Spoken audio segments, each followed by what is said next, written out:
Hello everyone. जय हिंद, नमस्कार। स्वागत है आपका केंद्र अकेडमी के फिर से एक नए वीडियो में। आज के वीडियो में फ्रेंड्स बीपीएससी एयू का जो एग्ज़ाम अप्रैल महीने में होने जा रहा है, उनमें से जो हिस्ट्री का जो इम्पोर्टेंट प्रश्न है उन सभी प्रश्नों को हम लोग वन लाइनर के रूप में डिस्कस करेंगे। फ्रेंड्स, ये जो किताब है घटना चक्र किताब है, और घटना चक्र किताब जो है बहुत ही इम्पोर्टेंट किताब है। इसमें से ज़रूर कुछ ना कुछ प्रश्न आता है ना। तो उन सभी प्रश्नों को हम लोग वन लाइनर के रूप में डिस्कस करेंगे। चैनल पर पहली बार होंगे तो चैनल को सब्सक्राइब जरूर कर लीजिएगा, बेल आइकन को दबा दीजिएगा और अपने दोस्तों को शेयर कर दीजिएगा। फ्रेंड्स, जो है वीडियो काफ़ी इंपॉर्टेंट होने वाली है। जितने भी लोग पीपीएससी एईडीयू का एग्ज़ाम देने जा रहे हैं, ठीक है, समय आपके पास बहुत ही 3 महीने से भी कम समय बचा है, तो आपके पास मेहनत लगा के पढ़िए, ठीक है। तो चलिए, हमने जो है पिछली वीडियो में जो है मौर्य वंश को देख रहा है। मौर्य वंश में जो है चंद्रगुप्त मौर्य के बारे में हमने डिस्कस कर लिया है। अब हमारे अशोक के बारे में हम लोग डिस्कस करें, ठीक है। चलिए शुरुआत करते हैं।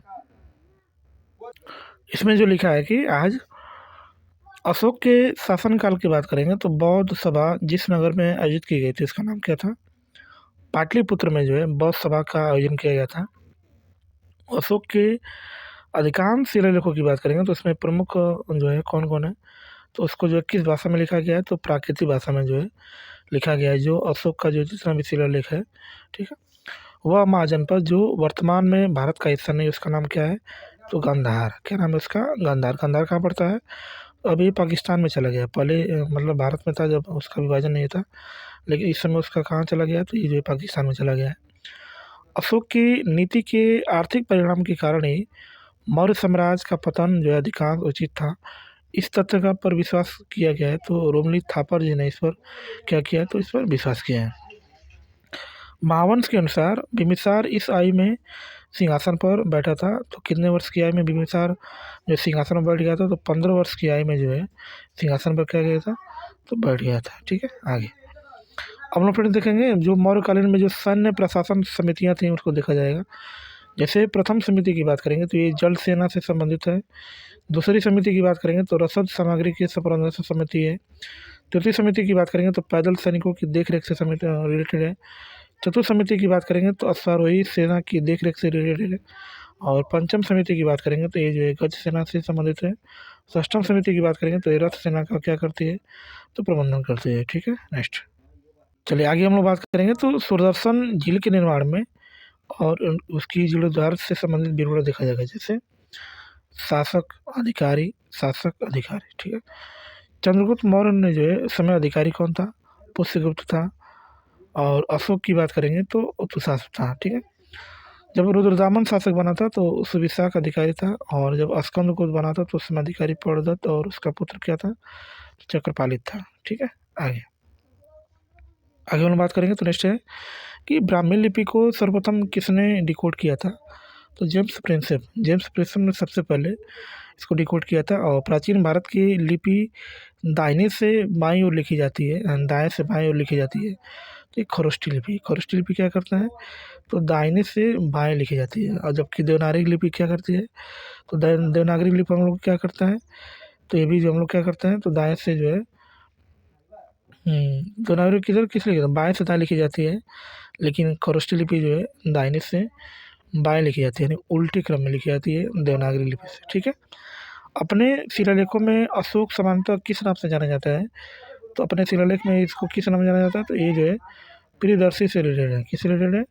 तो प्रियदर्शी से जो है ये रिलेटेड है, ठीक है। आगे केवल वह लघु शिलालेख जिसमें अशोक ने स्वयं को मगध का राजा बताया है उसको हम लोग क्या बोलते हैं? भाब्रू।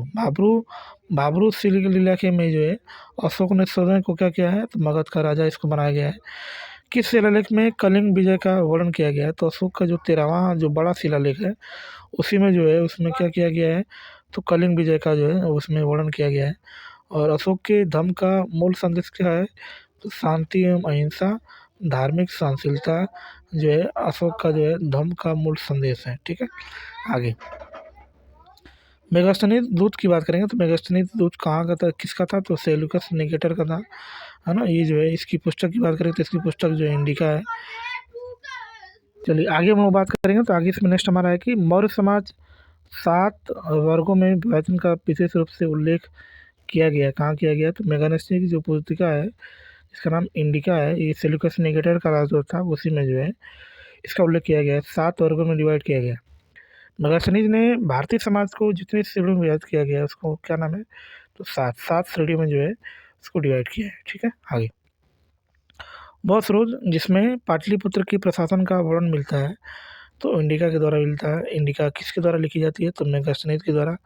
मेगास्थनीज की पुस्तक का नाम क्या है, तो इंडिका है। ठीक है, आगे चलिए आगे आगे हम लोग देखेंगे तो अशोक अशोक द्वारा जो धर्म का जो प्रचार किए गए थे उसके प्रचारक लगे थे। ठीक है, तो एक और धर्म प्रचारक है और एक और क्षेत्र, यानी कौन सा क्षेत्र किस प्रचारक को दिया गया था इसको लोग जानेंगे। जैसे सोन एवं उत्तरा की बात करेंगे तो ये जो है स्वर्ण भूमि वाला क्षेत्र दिया गया था।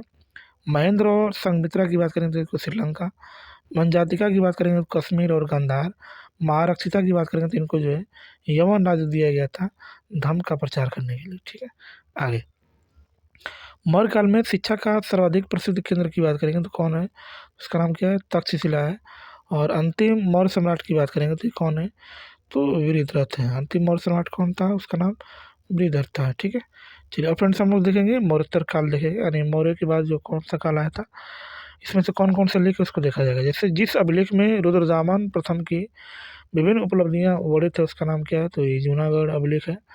और दूसरी शताब्दी के आसपास रचित संस्कृत के शिलालेख के अनुसार सुदर्शन झील एक कृत्रिम जलाशय की मरम्मत किसने करवाई थी, तो उसका नाम क्या है, तो रुद्रदामन। रुद्रदामन ने ही जो है उस झील का जो है सुदर्शन झील का फिर से निर्माण कराया था, जिस समय चंद्रगुप्त मौर्य के बाद जो है कई लोगों ने जो है इसको मतलब मरम्मत कराई थी, जिसमें रुद्रदामन का नाम प्रसिद्ध है। ठीक है, नेक्स्ट चलिए आगे हम लोग बात करेंगे तो आगे इसमें नेक्स्ट लिखा है कि पुष्यमित्र शुंग, मिनांडर, विम कड़विशेष और गौतमपुरी सातकर्णी में से किसने सर्वप्रथम व्यापक पैमाने पर स्वर्ण मुद्रा का प्रचलन किया था, उसका नाम क्या है, तो विम कड़विशेष ने सबसे पहले व्यापक पैमाने पर यानी बहुत बड़े पैमाने पर जो है स्वर्ण मुद्रा का क्या किया था, उन्होंने प्रचलन किया था।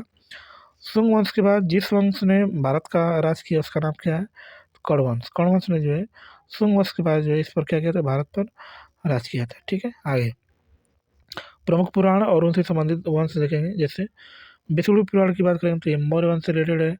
मत्स्य पुराण की बात करें तो आंध्र सातवाहन और शुंग वंश से रिलेटेड है। और वायु पुराण किससे, तो ये जो है गुप्त वंश से जो है ये सब रिलेटेड है। ठीक है, आगे आगे हम लोग बात करेंगे तो कला की गांधार शैली फली फूली है। तो ये कुषाणों के समय राजा खारवेल का नाम जुड़ा है, किससे जुड़ा हुआ है, तो हाथी गुम्फा अभिलेख से जो है राजा खारवेल का नाम जो है जुड़ा हुआ है। हाथी किस अभिलेख से, तो हाथी गुम्फा अभिलेख से। ठीक है, आगे दशरथ, बृहद्रथ, खारवेल हो इसको राजाओं में से जैन धर्म के प्रति भारी झुकाव किसका था, तो खारवेल का। खारवेल जो है हाथी गुम्फा अभिलेख से रिलेटेड है और इनका जो है जैन धर्म के बहुत बड़ा झुकाव था। और कलिंग नरेश खारवेल की बात करेंगे तो ये किससे रिलेटेड है, तो महामेघवाहन वंश से जो है ये क्या है, तो रिलेटेड है। ठीक है, आगे आगे हम लोग देखेंगे तो पेरिप्लस मारिस एरिथ्राइक एवं ब्या एज अराउंड एरिथियन सी एक अनाम ग्रीक बोलने वाले व्यापारी द्वारा प्रथम इस शताब्दी, जिसको लगभग 25वीं शताब्दी में लिखा गया था। इसे विल्फ्रेड एस स्टाफ द्वारा पेरिप्लस ऑफ द एशियन में जो है इसके रूप में इसको क्या करते हैं, तो अनुवादित किया गया। ठीक है, आगे अब हम लोग देखेंगे गुप्त और गुप्तोत्तर युग के बारे में चर्चा करेंगे। जैसे प्राचीन भारत का नेपोलियन किसे कहा जाता है, भारत का नेपोलियन किसे कहा जाता है, तो ये जो है समुद्रगुप्त को कहा जाता है। किसे कहा जाता है, तो समुद्रगुप्त को कहा जाता है। उसके बाद चीनी स्रोत के अनुसार श्रीलंका के शासक मेघवर्मन ने गया में बौद्ध मंदिर बनाने की अनुमति के लिए निम्नलिखित से गुप्त राजा के पास एक मिशनरी भेजा था। उसका नाम क्या है, तो समुद्रगुप्त। उसका नाम क्या है, तो समुद्रगुप्त है। ठीक है, आगे किस गुप्त शासक ने अपने बड़े भाई की हत्या कर सत्ता प्राप्त की थी, तो उसका नाम क्या है, तो चंद्रगुप्त द्वितीय ने जो अपने बड़े भाई की हत्या करके जो है सत्ता को हथियाया था। और भारत का नेपोलियन किसे कहा जाता है, तो अभी हमने बताया था समुद्रगुप्त को। इसको बीड़ा पर बजाते हुए प्रसिद्ध किया गया है, यानी इसके सिक्कों पर जो है बीड़ा बजाते हुए प्रसिद्ध किया गया है। और गुप्त सम्राट जिसने हुड़ों को पराजित किया था उसका नाम क्या था, स्कंदगुप्त ने जो है सबसे पहले क्या किया था, तो हुड़ों को पराजित करने वाला शासक ये था जिसका नाम क्या था, स्कंदगुप्त था। और प्रसिद्ध चीनी यात्री फाहियान की बात करेंगे तो फाहियान किसके शासनकाल में भारत आए, भारत की यात्रा की थी, तो चंद्रगुप्त द्वितीय, यानी इसको विक्रमादित्य के नाम से जाना जाता है। और उसी के शासनकाल में जो है ये जो है आया था। ठीक है, आगे अब हम लोग फ्रेंड्स जो है इसमें देखेंगे कि जो है कुछ संप्रदाय हैं और उसके कुछ संस्थापक, उसको देखा जाएगा। जैसे ये संप्रदाय है, जैसे दशनामी। दशनामी जो है कि कौन सा मत प्रचलित है, तो अद्वैतवाद है। अद्वैतवाद के संस्थापक कौन है, तो आदि विक्रम शंकराचार्य है। अद्वैत के संस्थापक कौन है, तो आदि शंकराचार्य है। उसके बाद वैष्णव संप्रदाय की बात करेंगे, जिसके मत जो है कौन देते हैं, तो विशिष्टाद्वैत देते हैं। और विशिष्टाद्वैत के संस्थापक कौन है, तो रामानुज है। ब्रह्मादत्त की बात करेंगे तो आनंद तीर्थ, जिसको माधव भी कहते हैं, ठीक है। उसके बाद हम लोग बात करेंगे रुद्र शुद्धाद्वैत की बात करेंगे तो बल्लवाचार्य प्रसिद्ध है। और सनक संप्रदाय से कौन है, तो द्वैताद्वैतवाद। और इसके कौन है, तो निम्बक्काचार्य है ना। तो ये फ्रेंड तो बहुत ही इंपॉर्टेंट प्रश्न है ना। द्वैताद्वैत के संस्थापक कौन है, तो निम्बक्काचार्य है, ठीक है। उसके बाद शुद्धाद्वैत के कौन है, तो बल्लवाचार्य। विशिष्टाद्वैत के कौन है, तो रामानुज। अद्वैतवाद के कौन है, तो आदि शंकराचार्य, ठीक है। नेक्स्ट आगे हम लोग बात करेंगे तो निश्चित में कि सूर्योदय एवं सूर्यास्त होता है, तो ये आर्यभट्ट ने बताया था। आर्यभट्ट नहीं बताता कि सूर्योदय भी होता है और सूर्यास्त होता है। उसके बाद नगरों का क्रमिक पतन इस काल की महत्वपूर्ण विशेषता थी, तो किसकी थी, तो गुप्त काल की थी। जिस शासक ने वंश ने मदिरों और बामरों को सबसे अधिक ग्राम अनुवादन किया था, उसका नाम क्या था, गुप्त वंश। यानी गुप्त वंश में ही जो सबसे पहले मंदिरों को और ब्राह्मणों को सबसे अधिक जो है ग्राम अनुदान किया गया था, ठीक है। आगे इस अभिलेख में विधवा दहन का उदाहरण उल्लिखित है। भानुगुप्त के एरड़ और स्तंभ अभिलेख में जो है विधवा दहन का क्या है, तो उदाहरण प्रसिद्ध है। उसके बाद मौर्योत्तर काल के में शीशे के सिक्के जो है बड़ी संख्या में जारी किया गया था, किसके द्वारा, तो सातवाहन के द्वारा। सातवाहन वंश के द्वारा जो है बड़ी मात्रा में जो है शीशा का सिक्का जो है जारी किया गया था। और प्रसिद्ध इलाहाबाद प्रशस्ति के लेखक की बात करेंगे तो कौन है, तो हरिसेन। हरिसेन जो है इलाहाबाद प्रशस्ति के क्या है, तो लेखक है, ठीक है। आगे बराबर पर्वत श्रृंखला स्थित जो गोरख गिरी विजित की गई, उसका नाम क्या है, तो खारवेल द्वारा है। गुप्त युग में भूमि राजस्व की दर क्या थी, तो उपज का जो है छठवां भाग 1/6। धर्मशास्त्रों में भू राजस्व की दर क्या थी, तो उसका भी 1/6 था। किस प्रकार की भूमि को अपराध कहा जाता है, तो बिना जोती हुई जंगली जो भूमि होती है उसको हम लोग क्या बोलते हैं, तो अपराध कहा जाता है, ठीक है। उसके बाद चीनी यात्री सुंग यून की बात करेंगे तो सुंग यून ने भारत की यात्रा कब किया था, तो 518 में। और हर्षवर्धन के समय भारत कौन आया था, तो उसका नाम जो है वेन सांग। हेन सांग भी एक चीनी यात्री था और यही जो इसमें आया था, ठीक है। आगे उसके बाद प्रमुख संप्रदाय और संस्थापक देखा जाएगा। जैसे बरकरी संप्रदाय के संस्थापक कौन है, तो नामदेव है। धरकरी के कौन है, तो रामदास है। श्री वैष्णव के कौन है, रामानुज है। परमार्थ के कौन है, तो ये रामदास है। उसके ब्रह्मावत के कौन है, तो ये रामानंद है, ठीक है। आगे और हम लोग देखेंगे तो आजीवक। आजीवक के कौन है, तो नंदवंश तथा किस समकक्ष हैं। यदि इच्छावाद की बात करेंगे तो इसके जो है आचार्य अजित के समकली हैं।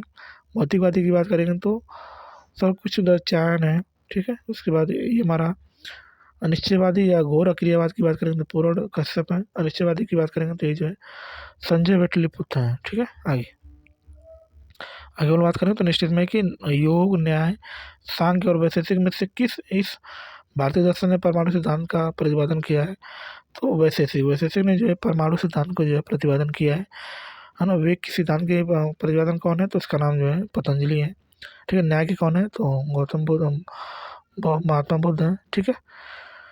वर्धन राजवंश की स्थापना किसने किया, तो पुष्यभूति ने किया है। और हर्षचरित नामक पुस्तक की रचना किसने किया है, तो ये बाणभट्ट जी ने किया है। हर्षचरित किसने किया है, तो बाणभट्ट ने किया है। और कभी बाण निवासी था, तो ये कहाँ पर था, तो प्रीतिकूट गांव बिहार में, ठीक है। नेक्स्ट चलिए आगे हम लोग बात करेंगे। तो आगे इसमें नेक्स्ट लिखा है कि हर्षवर्धन के शासनकाल में किस चीनी यात्री ने भारत की यात्रा किया, तो तभी हमने बताया था वेन सांग ने। वेन सांग की यात्रा भारत में यात्रा के समय सूती कपड़ों के उत्पादन के लिए सबसे प्रसिद्ध नगर कौन था, तो मथुरा था। उत्तर प्रदेश का जो मथुरा नगर मथुरा था, ये जो है सूती के लिए बहुत प्रसिद्ध था, ठीक है। उसके बाद हम लोग देखेंगे गुप्तोत्तर और पूर्ववर्ती मध्यकालीन राजवंश देखेंगे। एक राजवंश स्थान और प्रमुख शासक दिया है। जैसे परवर्ती गुप्त की बात करेंगे तो मगध में स्थान है इसका, और महासेन गुप्त इसके शासक हैं। पुष्यभूति की बात करेंगे तो स्थान का थानेश्वर है। शासक की बात करेंगे तो पुष्यभूति, प्रभाकर वर्धन और राज्यवर्धन है। वर्धन वंश की बात करेंगे तो इसके संस्थापक की बात करेंगे कौन कौन है, तो हर्षवर्धन है, ठीक है। उसके बाद मैत्रक वंश वल्लभी और इसके शासक की बात करेंगे तो भट्टारक और धर्मसेन चतुर्थ है। मौखरी वंश कन्नौज में है। हरिवर्मा, ईशान वर्मा, सूर्यवर्मा। चंद्रवंश बंगाल में और इसके कौन है, तो शशांक है, ठीक है। आगे आगे हम लोग देखेंगे फ्रेंड्स, इसमें जो है चीनी यात्री वेनसांग ने किस विश्वविद्यालय में अध्ययन किया था? उसका नाम क्या है? नालंदा है। नालंदा में ही जो है जो चीनी यात्री वेनसांग आया था, ये जो है आया था किसके समय? हर्षवर्धन के शासनकाल में जो है चीन से आया था भारत को घूमने के लिए। लेकिन जो है ये किस विश्वविद्यालय में अध्ययन किया था? तो नालंदा। नालंदा कहाँ पर था? तो ये बिहार में है। ठीक है। नालंदा विश्वविद्यालय के विनाश का कारण क्या था? तो ये मुसलमान था। बख्तियार खिलजी का नाम सुने होंगे आप। इसने आकर के जो है नालंदा विश्वविद्यालय को जो है तहस-नहस कर दिया गया था और बताया जाता है कि लगभग कई सालों तक जो उसमें से जो है धुआँ निकलता रहा, किताबें जलती रहीं। ठीक है। झांसी के पास देवगढ़ का जो मंदिर है और इलाहाबाद के पास जो गढ़वा मंदिर है, बनी मूर्तियाँ जो है किस कला की महत्वपूर्ण विशेष है? तो ये जो है गुप्त काल के हैं। गुप्त कला की जो है महत्वपूर्ण विशेष प्रक्रिया है। ठीक है। चलिए फ्रेंड्स, अब हम लोग देखेंगे नेक्स्ट वीडियो में हम लोग देखेंगे कौन सा टॉपिक है, उसका नाम जो है इस टॉपिक के बारे में हम लोग चर्चा करेंगे, जिसका नाम क्या है। ठीक है। उसका नाम क्या है? तो हम लोग देखेंगे फ्रेंड्स दक्षिण भारत। क्या नाम है? तो दक्षिण भारत में जो चोल है, चालुक्य है और पल्लव पल्लव और संगम युग है, इनको हम लोग देखेंगे और इससे बनने वाले महत्वपूर्ण प्रश्नों को भी देखा जाएगा। ठीक है। तो चैनल पर पहली बार होंगे तो चैनल को सब्सक्राइब जरूर कर लीजिएगा, बेल आइकन को दबा दीजिएगा और अपने दोस्तों को शेयर कर दीजिएगा। फ्रेंड्स वीडियो जो है काफ़ी इंपॉर्टेंट है बीपीएससी एईडीए के लिए। ठीक है। आप एक ही एग्ज़ाम देकर के अधिकारी बनेंगे। ठीक है। तो समय को मत गवाइए, समय आपके पास बहुत ही कम समय बचा है। ठीक है। मिलते हैं नेक्स्ट क्लास में ऐसे संदर्भ प्रश्नों के साथ। तब तक के लिए बाय और जय हिंद फ्रेंड्स।